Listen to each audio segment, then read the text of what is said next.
Is it a healthy love story? A presentation about recognizing healthy and unhealthy relationships. 85% of domestic violence victims are women. 70% of women murdered by an intimate partner had never reported any abuse to the police. 6 million. It's the estimated number of children who annually witness some form of domestic violence. 1 in every 5 female high school students report being physically or sexually abused by a dating partner. 1 in every 4 women will experience domestic violence in their lifetime. 1 in every 3 Americans say they know a woman who has been physically abused by her husband or boyfriend in the past year. The number 1 cause of injury to women is domestic violence.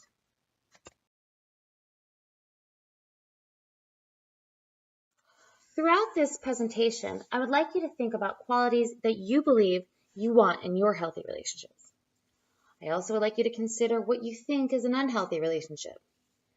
And what are some of the forms of abuse in relationships? And how can they manifest themselves? And how can they be stopped? Throughout our lives, we are involved in many different kinds of relationships.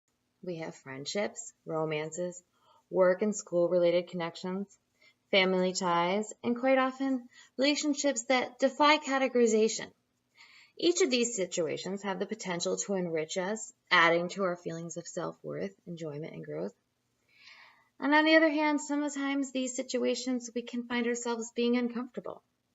It can be difficult to come to the realization that a lover, friend, colleague, or a family member is not treating us with the respect we deserve. Keep in mind that in all kinds of kinships, there is likely to be some kind of disagreement, a need for compromise, and times of frustration. These alone do not necessarily indicate that a relationship is unhealthy. However, there are some things to think about when considering whether a particular bond is a healthy one for you or not.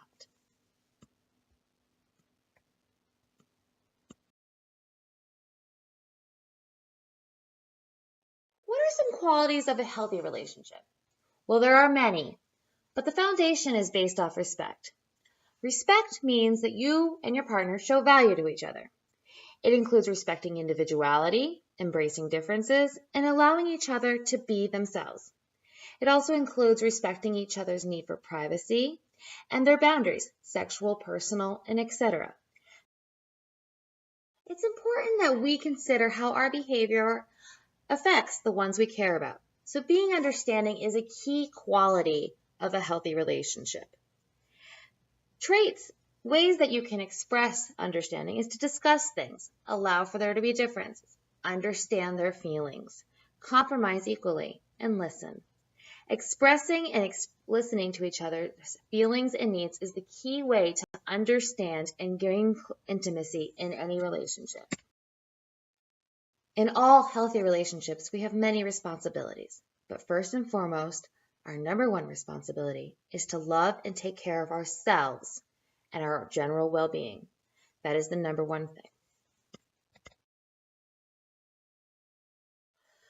Now that we've discussed some qualities of a very healthy relationship, now we need to consider what's unhealthy.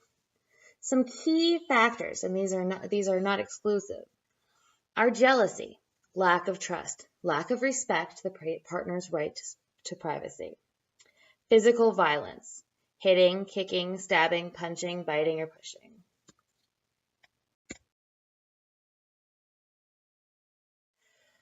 Sexual abuse or harassment, including forcing someone to have sex, touching someone in ways he or she does not like, and not respecting someone's physical space is absolutely unhealthy in a relationship. This brings us to the topic of domestic violence. Well, what is domestic violence? Domestic violence is a pattern of many behaviors directed at achieving and maintaining power and control over an intimate partner, such as physical violence, emotional abuse, isolation of the victim, economic abuse, intimidation, and coercion and threats. According to the CDC, it's defined as the willful intimidation, physical assault, battery, sexual assault, and/or other abusive behaviors perpetrated by an intimate partner against another. So, who ends up in a domestic abusive relationship? Not me, you think? Well, unfortunately, anyone can end up in an abusive relationship. It is an epidemic affecting individuals in every community, regardless of age, economic status, race, religion, nationality, even educational background. It appears awareness is the most effective measure to reduce these cases. Domestic violence results in physical injury, psychological trauma, and sometimes even death. The consequences of domestic violence truly do last a lifetime. One common misunderstanding about domestic violence is that it's believed that you will see the violence, the abuse, in bruises, cuts, abrasions, and whatnot. Unfortunately, abuse comes in many forms, such as verbal, emotional, sexual, economic, peer pressure, minimizing, blaming, denying, and threats and isolation and jealousy. So how do we recognize these things? Well, some examples would be the following. For verbal abuse, things like, you're so stupid and lazy, or you're never going to get anywhere in life. Those are things called verbal abuse. That is not showing respect. Emotional abuse would be saying stuff that makes you less than. No one's ever going to want you. I'm all you've got. Those are things that kind of really control you emotionally. Sexual abuse is when you're controlled sexually. I don't care what you want, you're mine, or you're doing this, or I don't like you. Economic abuse goes along with all of them if they make more money. I make the money, so I make the rules. Then there's the peer pressure, which is more common with the adolescents. And this correlates with the sexual abuse as well. That's what everybody else is doing. Let's do it. Then there's the minimizing or denying. That's with the guy saying that bruise is not a big deal, or what I said isn't that big of a thing. You're just being sensitive. You understand. How dare you get so upset? Those are minimizing and denying. It's also called gaslighting. Then you have the blaming, intimidation. If you hadn't gone out with my friends, I would not have acted like that. Or if you break up with me, I will do this or that. And isolation and jealousy. Where are you? Who are you with? Why are you doing that? Those are all signs of the unseen abuse. And they are causes for concern, and they are a pattern.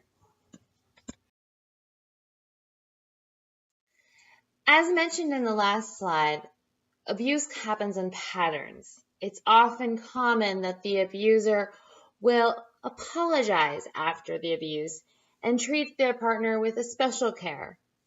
Unfortunately, the most common pattern is that at first it takes a little while, but the abuse happens. But over time, that time in between shortens and shortens, and the abuse occurs faster and faster. The key is, if you're in a relationship that includes any of the type of behaviors mentioned today, it is important you talk to somebody, a counselor, and you get help. Speak to a professional and or adult.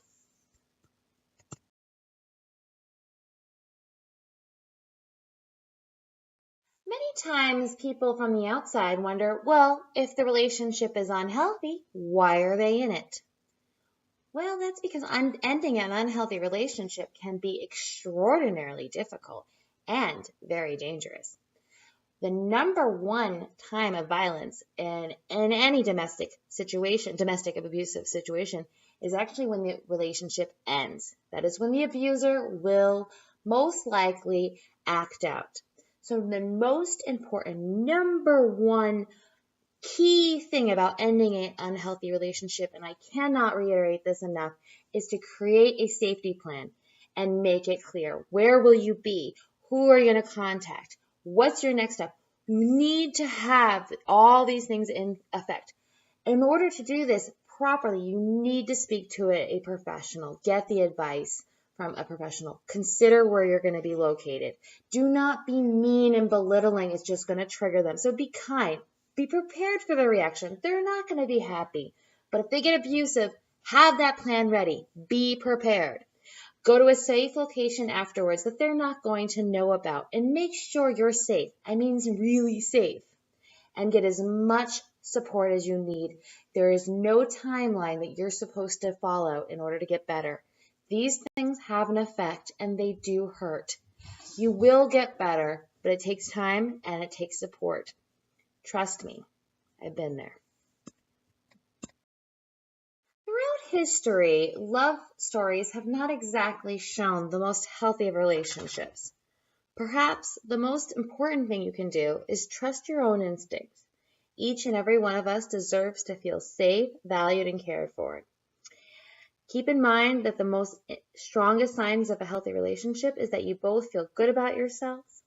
And the most important thing is to treat yourself with self-respect and believe in your right to be treated well.